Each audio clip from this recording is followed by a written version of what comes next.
Kembali ke Indonesia Business Forum pemirsa, dan sekarang saya langsung saja tanyakan kepada Pak Tauhid. Pak Tauhid, itulah tadi dari Badan Pangan ini memang nggak mudah untuk mengelola harga-harga pangan kita. Ada beberapa kebijakan, ketergantungan impor. Tapi faktanya pantauan Indef, daya beli masyarakat kita saat ini seperti apa? Mampu tidak membeli harga pangan yang tinggi ini? Ya, kalau kita lihat kemarin hasil pertumbuhan ekonomi kita untuk konsumsi masyarakat berada pada level 4,5%. Sementara pertumbuhan ekonomi kita 5,03%. Artinya sebenarnya dia di below atau di bawah ya standar yang biasanya dia bisa mendorong daya beli yang lebih tinggi di atas 5%. Karena 4,5% tadi itu menunjukkan ada tekanan yang luar biasa dari konsumsi masyarakat, dan ini menunjukkan bahwa memang faktor-faktor yang terjadi dalam 3 bulan sejak kenaikan harga BBM itu masih dirasakan berputar dalam penyelesaian bisnis di semua sektor. Bukan hanya sektor pertanian, logistik, semuanya itu juga terjadi, sehingga itu mendorong daya beli masyarakat terdistorsi dalam triwulan pertama. Yang kedua adalah juga data dari indeks keyakinan konsumen. Masyarakat yang berpenghasilan 5 juta ke bawah trennya menunjukkan penurunan, tetapi yang 5 juta ke atas itu menunjukkan peningkatan.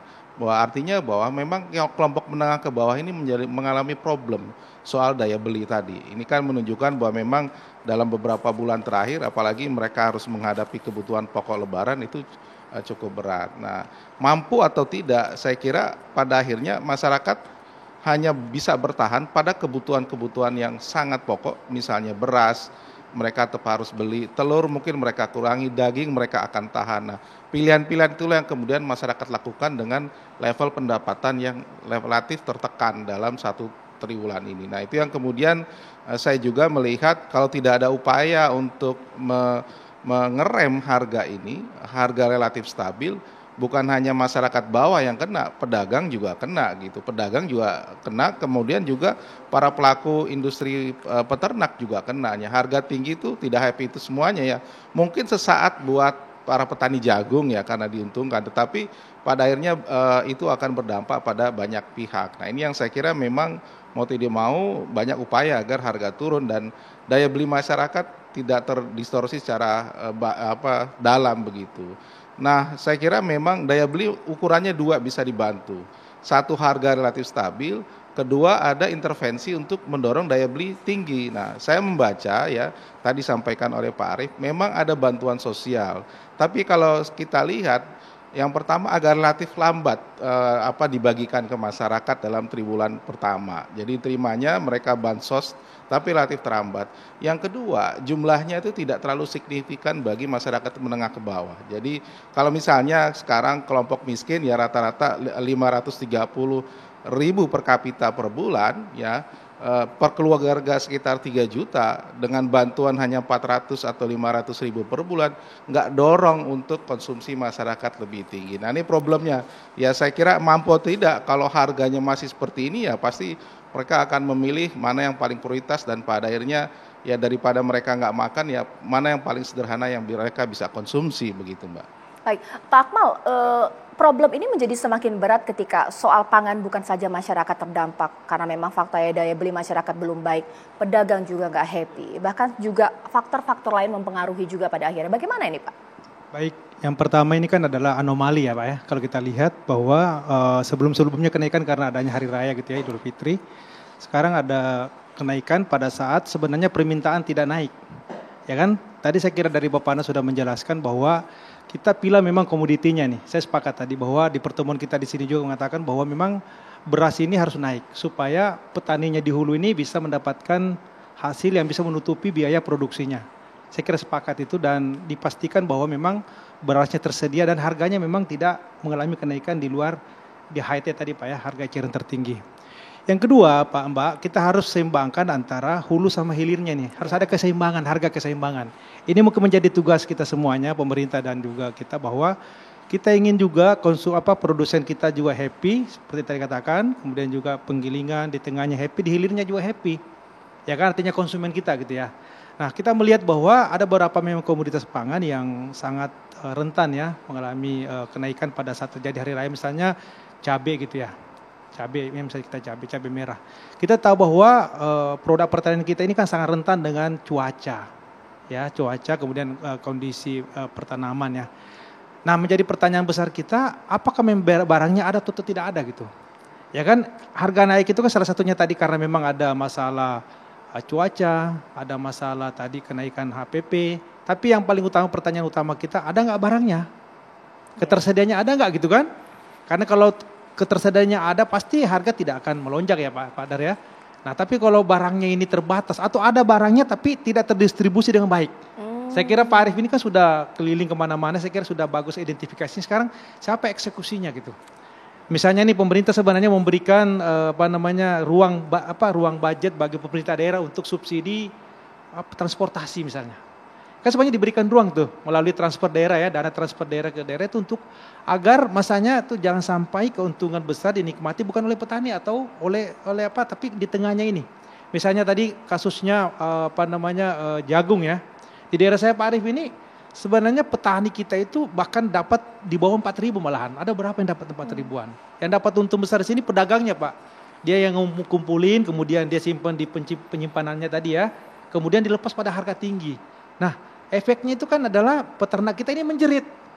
Kalau tidak terjadi keseimbangan tadi ya, artinya harganya naik ini, peternak juga pasti akan gulung tikar. Kalau peternak kita gulung tikar semuanya bangkrut, nah kita juga nanti pasti akan tergantung lagi dengan import. Wah ini kayak bawang putih nantinya nih. Tidak ada orang lagi ingin beternak karena harga pakannya itu, arti harga produksinya sudah melebihi daripada harga penjualannya. Jadi memang yang menjadi PR kita adalah bagaimana keseimbangan harga ini.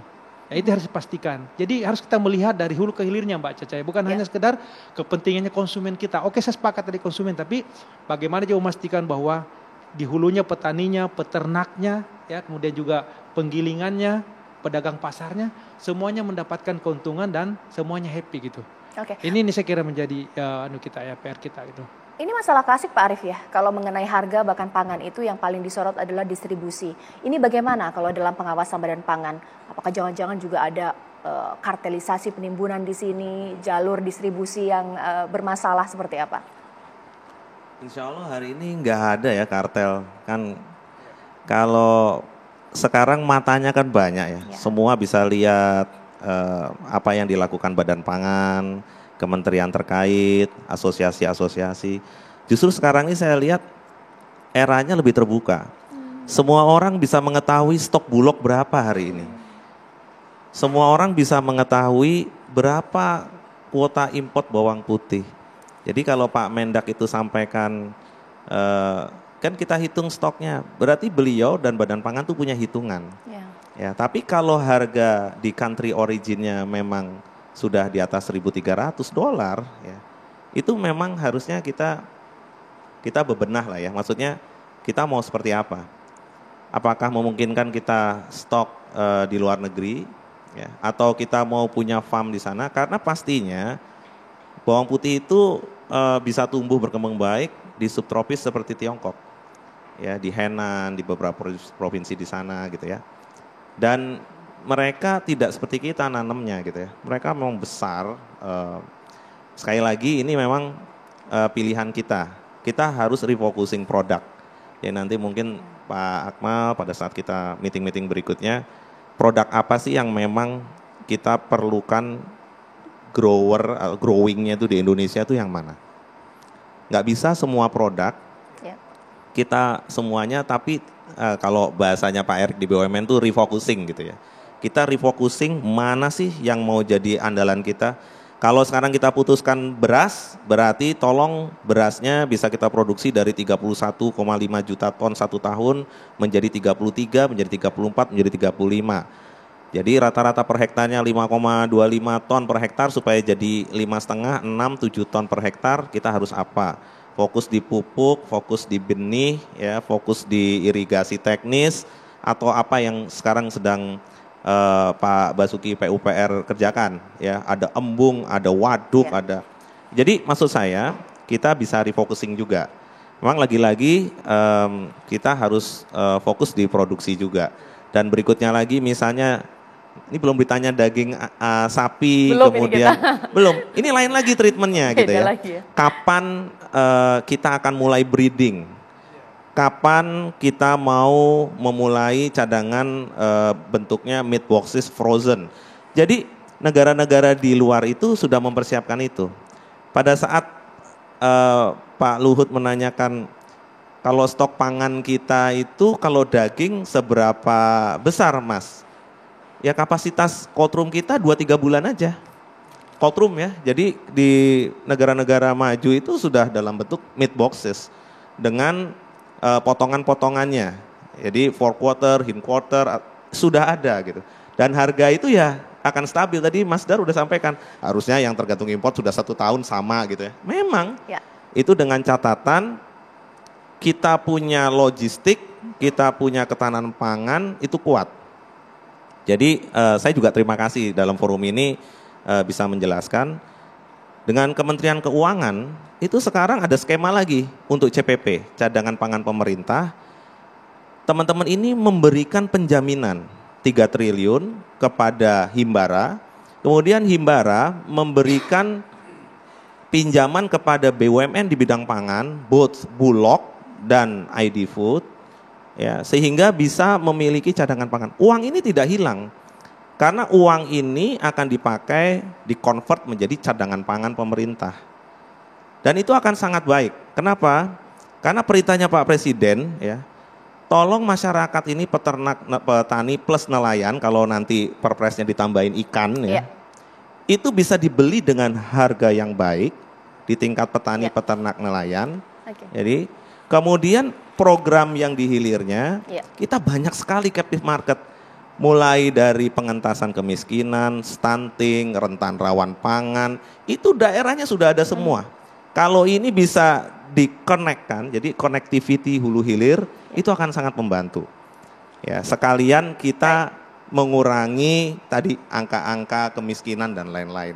Gitu Mbak Caca. Mungkin ke Mas Dar, tadi Pak Arief mengatakan, stok ini sekarang sudah transparan, berapa stok yang dimiliki oleh Bulog, Badan Pangan. Apakah benar seperti itu dan diterima logika oleh para pedagang pasar atau bagaimana? Oke, kalau kita bicara di pasar ya, mungkin kita harus katakan bahwa harganya mahal itu fakta. Kita harus akui bahwa stoknya ada, barangnya itu tidak langka.